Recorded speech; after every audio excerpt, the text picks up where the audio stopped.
Fala pessoal, tudo bem? Vamos começar aqui uma aula sobre reflexão de ondas. Já quero te dizer que essa aula está relacionada com a aula sobre ondas, então a gente precisa ter uma noção dos conceitos básicos de onda que já foram abordados em aulas anteriores. E aí a gente vai falar específico do que é essa reflexão. Então a primeira coisa a gente tem que relembrar o conceito, né? Quando eu falo que ocorreu reflexão, quer dizer que a minha onda, ela se propagou até chegar em determinado obstáculo e retornou ao meio de origem. Então, o que eu estou querendo dizer? Vamos imaginar que a gente tem a luz. A luz veio, a luz bateu no espelho e retornou, ou seja, ela refletiu, ok? Ela estava propagando em um meio e vai continuar se propagando naquele meio. Então, ela não tem uma mudança do meio de propagação dela. Ela retorna ao meio original de propagação. Então, quando a gente está trabalhando com ondas, específico falando de ondas que se propagam em cordas, a gente pode ter essa reflexão acontecendo com inversão de fase ou sem inversão de fase. Vamos relembrar o que é fase. A onda, gente, ela pode estar em duas fases. Ou ela está na fase de crista, né, onde eu tenho ela atingindo o ponto mais alto do valor positivo da amplitude, ou ela pode estar em vale, quando ela vem atingindo o valor de menor amplitude, né? Ela está na parte negativa, a gente poderia dizer assim. Então, a reflexão ela pode acontecer com inversão de fase. Qual é a condição para que eu tenha uma reflexão com inversão de fase? Eu tenho que ter a minha corda presa a uma extremidade fixa. Então a condição é essa, observa aqui, ó. Eu tenho uma corda, eu fiz, né, propaguei um pulso nessa corda, e essa corda ela tá fixa aqui na parede, ó. Ela tá presa na parede. Então o que vai acontecer? Esse pulso ele vai se propagar e quando ele chegar aqui na parede, ele vai refletir, ou seja, ele vai voltar. Só que ele vai voltar numa fase inversa a que ele veio. Então, se ele veio como crista, ele vai retornar como vale. Então, agora ele retorna como vale. Ok? O que eu tenho que entender? Quando a gente está passando pelos processos de reflexão, eu não tenho alteração das características da onda. Então, a amplitude da onda continua a mesma, ou seja, a quantidade de energia que a minha onda carrega é a mesma, a frequência da onda permanece a mesma, a velocidade permanece a mesma, o comprimento de onda permanece o mesmo. Eu não tenho alteração das características da onda. O que eu altero é a fase onde a minha onda está. Então, ó, uma onda mecânica, que é aquela que precisa de um meio físico para se propagar, tipo a onda sonora, né? Quando ocorre essa reflexão com inversão de fase? Quando a rigidez do meio de destino é maior do que o meio de origem. Vamos pensar? Imagina que essa onda ela está se propagando, a onda sonora eu estou falando aqui, e ela está se propagando até bater numa parede de concreto. A rigidez dessa parede de concreto é maior do que a rigidez do ar. Então, quando essa onda for de encontro à parede de concreto, parte dessa onda vai refletir com inversão de fase. Então, se a minha onda sonora estiver chegando em forma de crista, ela vai retornar como vale.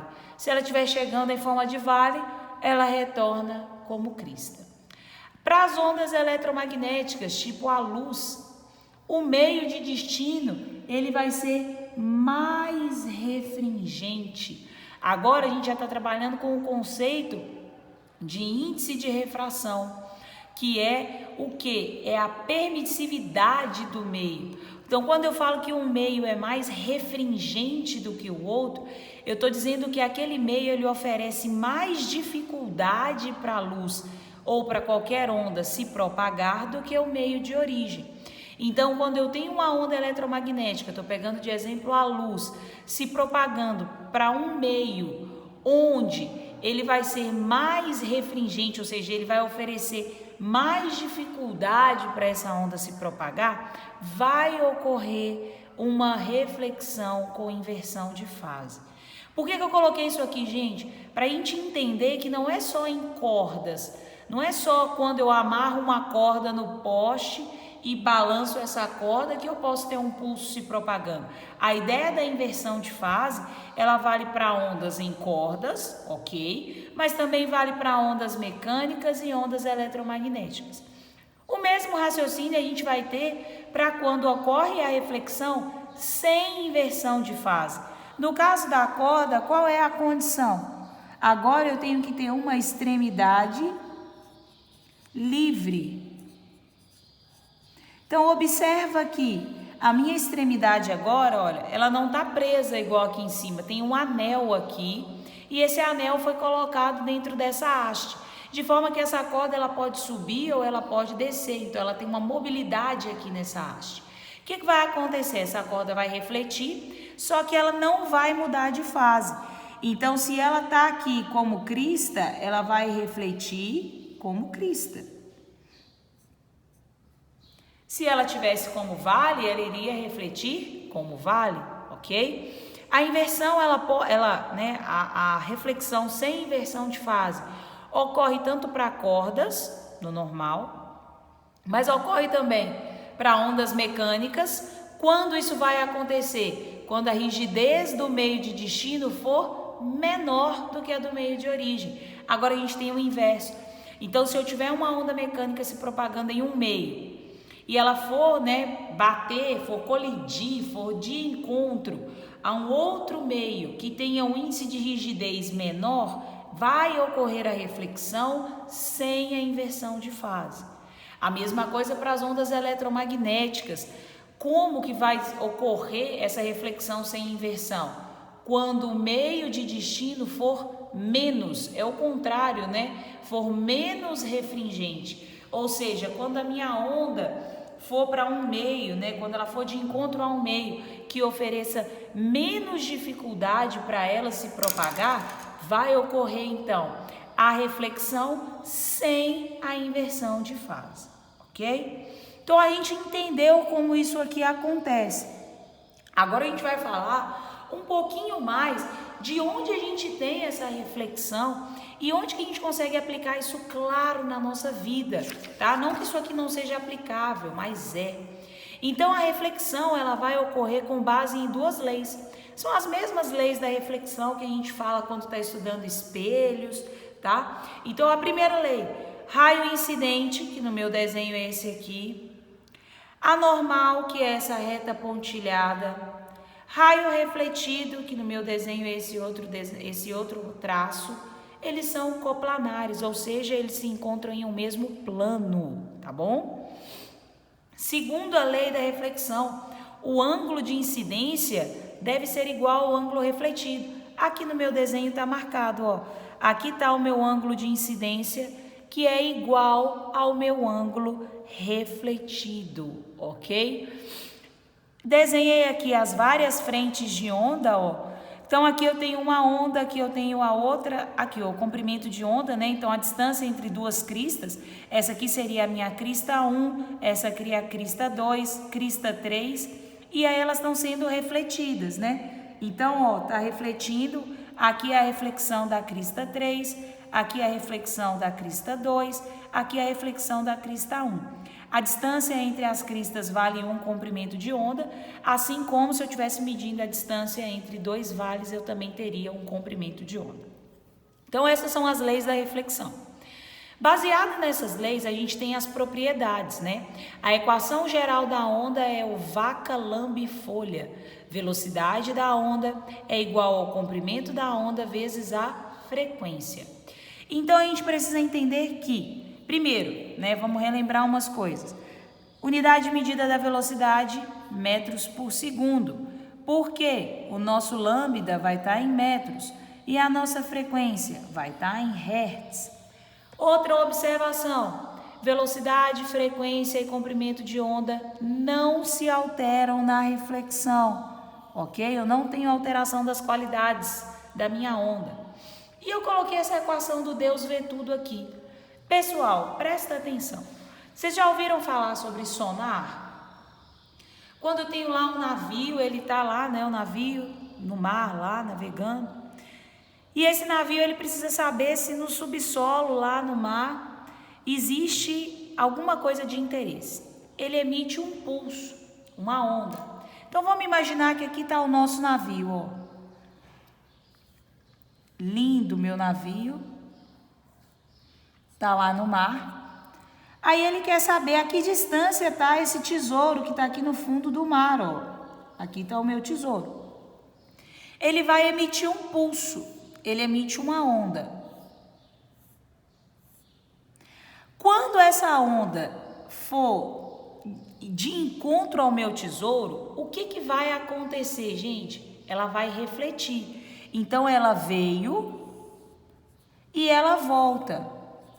Vamos imaginar que o tempo para que o navio capte essa onda novamente seja de 6 segundos. O que esses 6 segundos indica?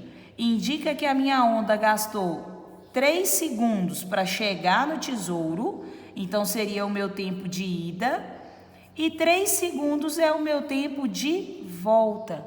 Então, o sonar do navio, o sonar que o morcego emite, ele funciona, a comunicação do morcego é quase como um sonar. Ele emite um pulso, porque ele precisa de ver onde está o alimento dele. Aí ele emitiu um pulso e depois de 2 segundos ele captou esse pulso de novo. Então ele consegue medir a distância de onde esse objeto está. Qual a equação? Deus vê tudo. A minha distância é igual à velocidade da minha onda, ou a velocidade do meu pulso, vezes o tempo. Muita atenção aqui, porque a maior parte das pessoas costuma errar a questão nesse ponto. Presta atenção se o exercício está te dando o tempo total, ou só o tempo de ida, ou só o tempo de volta, de reflexão da onda. Se o exercício, imagina que aqui, ó, fale que um navio emitiu um pulso e após 6 segundos ele captou essa onda novamente. A que distância se encontra o tesouro? Ou a qual profundidade está o tesouro? Eu não posso substituir 6 segundos aqui na minha equação, porque 6 segundos é o meu tempo total. A minha onda não gastou 6 segundos para sair do tesouro e chegar no navio. Ela gastou 6 segundos para sair do navio, chegar no tesouro e depois sair do tesouro e retornar ao navio. Ou seja, se eu for descobrir a minha distância aqui, eu tenho que substituir o tempo de 3 segundos, ok? Prestem muita atenção nisso. Então, para eu descobrir a minha distância, eu pego a velocidade da onda vezes o tempo. Ou o tempo de ida, para que a minha onda chegue até a superfície onde eu estou analisando, ou o tempo de volta, para que a minha onda retorne para onde eu emiti esse pulso, ok? Essa é a primeira observação que a gente tem que ter quando a gente resolve um exercício sobre reflexão de ondas. O tempo que o exercício me informa é o tempo total que a minha onda ficou no espaço, mas não necessariamente é o tempo de ida ou o tempo de volta da onda. Às vezes é o tempo total. E aí a gente tem que prestar muita atenção para não acabar cometendo erros, ok? Pessoal, é isso, tá? O objetivo dessa aula era exatamente falar um pouquinho sobre a reflexão, entender como ela acontece, quais são as leis que regem a reflexão, quais são as propriedades da onda refletida, né? E como que a gente entende a reflexão, tanto para ondas mecânicas, como para ondas eletromagnéticas e para ondas que se propagam em uma corda, né? Um pulso qualquer. Essa reflexão ela ocorre com inversão de fase ou sem inversão de fase, ok? Espero que vocês tenham curtido. Até a próxima aula. Valeu!